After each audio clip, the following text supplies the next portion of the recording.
আসসালামু আলাইকুম সুপ্রিয় শিক্ষার্থী বন্ধুরা, আশা করি তোমরা অনেক ভালো আছো। আওয়ার স্কুলের নতুন আরেকটি বাংলা ক্লাসে তোমাদের স্বাগতম। আজকের ক্লাসে আমরা 4.2.3 শব্দদ্বিত্ব দিয়ে বাক্য বানাই এই টপিকটা পড়ব। এখানে তোমাদের জন্য একটি নির্দেশনা দিয়েছে, দেখো নিচের শব্দদ্বিত্বগুলো ব্যবহার করে বাক্য বানাও। নিচে যে শব্দদ্বিত্বগুলো দিয়েছে এই শব্দদ্বিত্বগুলোর মধ্যে থেকে তোমাকে যে কোনো 10টি শব্দদ্বিত্ব নিতে হবে এবং এই 10টি শব্দদ্বিত্ব নিয়ে তোমাকে 10টি বাক্য তৈরি করতে হবে।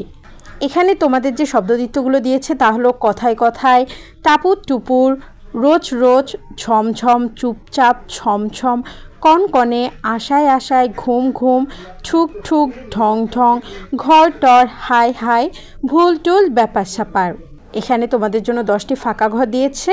এই 10টি ফাঁকা ঘরে তোমাদের এখান থেকে যে কোনো 10টি শব্দদ্বিত্ব বাছাই করতে হবে এবং এই 10টি শব্দদ্বিত্ব নিয়ে তোমাকে 10টি বাক্য তৈরি করতে হবে। তো চলো এখন আমরা এই ছকটি পূরণ করি। আমরা সিরিয়াল বাই শব্দদ্বিত্বগুলো নিয়েছি। দেখো আমরা প্রথমে লিখেছি কথায় কথায়। কথায় কথায় টাকার অহংকার ভালো না। আমরা কথায় কথায় দিয়ে একটি বাক্য তৈরি করেছি যে কথায় কথায় টাকার অহংকার করা ভালো না। টাপুর টুপুর, বৃষ্টি পড়ে। রোজ রোজ একই খাবার খেতে ভালো লাগে না। এটা রোজ রোজ দিয়ে শব্দদ্বিত্ব দিয়ে আমরা একটা বাক্য তৈরি করেছি। এরপর ঝমঝম ছিল, ঝমঝম দিয়ে আমরা লিখেছি হঠাৎ ঝমঝম বৃষ্টি নামলো। এরপর চুপচাপ দিয়ে আমরা বাক্য লিখেছি তুমি আজ এত চুপচাপ কেন।